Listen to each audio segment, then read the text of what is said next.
Duwa ka rider ang patay sa separadong aksidente sa dalan sa probinsya sang Iloilo. Si John Sala nakatutok.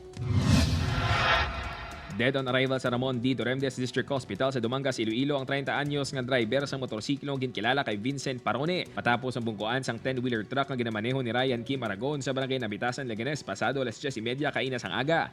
Ginyud-yud pa sang truck ang biktima sang ginabanta 3 ka metros. Naipit ang natuo nga bahin sang iyalawas sa roida sang truck kag nakaangkon man sang mga pila sa ulo kag nagkalain-lain nga parte sang iyalawas. Suno sa Leganes Police papauli na kuntani ang biktima sa barangay Bantod Fabrika, Dumangas samtang padulong naman sa syudad sang Iloilo ang truck sang hinali nga nag-U-turn ang motorsiklo. Pag-abot dito sa may sitio Pandan, I don't know kung ano ang tinutuyo.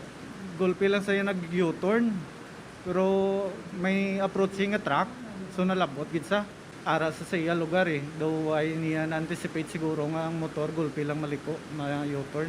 Suno sa saksi nga si Manong Danny gintinguan man sang driver sang truck nga magpreno. Ang truck sini diretso man ang dalagat pero hindi man tama gid kadasig. Kaso lang pag U-turn ka motor na hagip niya ang kwan, ang nahagip sa sang truck. Preso sa karon sa Leganes Police Station ang driver sang truck kag magapangatubang sa kasong reckless imprudence resulting to homicide.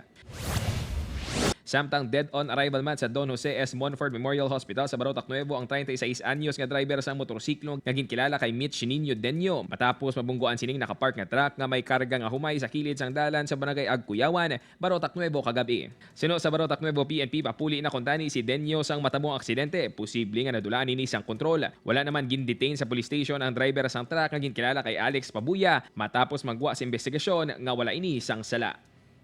Upod kay si Dilurin Duque, John Sala, Western Visayas.